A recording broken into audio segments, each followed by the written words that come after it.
We need to have a chat about your plans over the next 20 days. Lebo is still at the Union Buildings. Lebo, good morning. I know you're a bit of a fitness freak.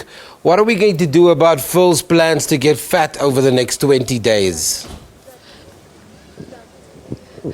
You know what, Sam? I'm hoping we can have an intervention here. You know, everybody must talk about this. This can't be right for Phil to want to gain weight just because it's December. Speaking of weight and fitness, we're out at the Union Buildings for the Nelson Mandela Remembrance Walk, and this is the starting point of the walk. Behind us is, of course, the statue where the wreath-laying ceremony is about to get underway, and then the walk will start at around 8 o'clock in about 20 minutes or so, and then all throughout the city of Tshwane, and then all the way to the correctional services, but to tell us more about the city of Tshwane's involvement in the walk is the mayor of Tshwane, Msimanga. So good morning. Welcome to Morning Live. Thank you very much and good morning to you. Why was it important for the city of Tshwane to be part of the Nelson Mandela Remembrance Walk? Well, a number of things. One, this is the capital city. If anybody thinks of South Africa and thinks of Nelson Mandela, the capital city should be the natural place that people will think, this is where we need to start the commemoration or the remembrance. And therefore, it is important to have the statue here and to have the wreath laying here. And you would remember the fact that, Nelson Mandela's last trip was actually around this place. And this is the same route that we are going to be walking today. Time to reflect, time to think about, are we still living according to his principles and his beliefs. And I think it's important for the people of Tshwane, and indeed in South Africa in general, to say, well, are we still on track with this dream or not? How do we measure the success of a remembrance walk of this nature?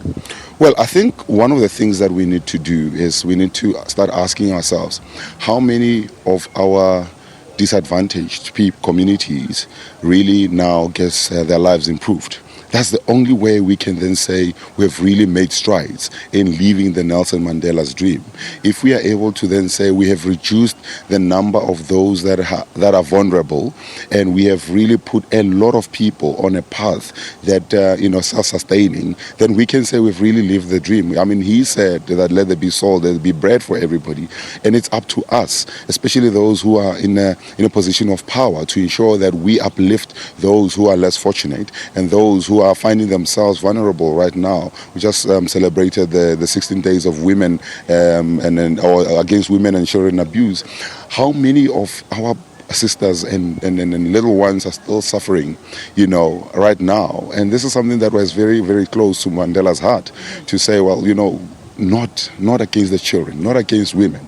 And ours is to say, how do we ensure that in the years to come, we don't even consider South Africa as one of those that a woman gets raped every 3 seconds, where a child gets abused, where women gets trafficked, and all those things. So those are things that we need to be ensuring that we get to fix, so that we can say we are really living that dream of Nelson Mandela. Let's talk about the various heritage sites that form part of the route for the walk. What are those, and what is the significance of those routes?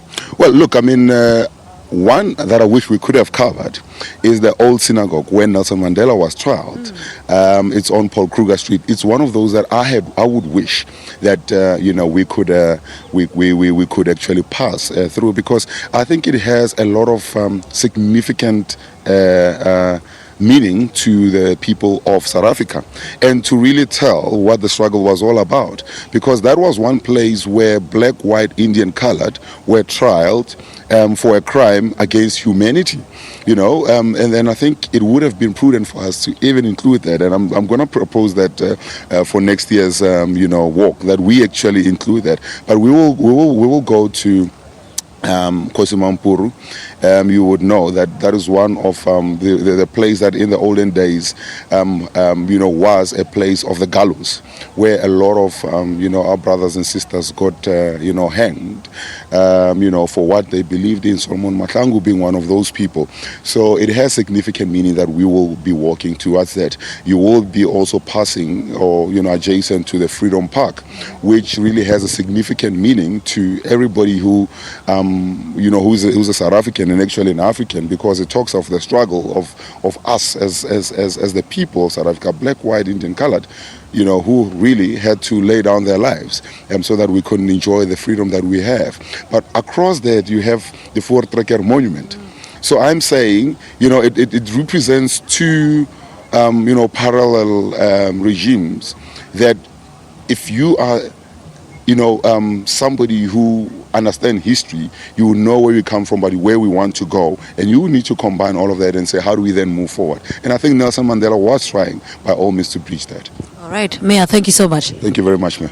The mayor of the city of Tshwane, Msimanga, talking to us about the city's role in the annual Nelson Mandela Remembrance Walk taking place here at the Union Buildings. Well, that's just the starting point. It's about 5 kilometers, and then all the way to Kgosi Correctional Services, and then we'll pass through the city center, and then there's aerobics, and then all sorts of fitness activities lined up after the walk. So it's about to kick off in about 8 o'clock, at about 20 minutes or so. All right, let's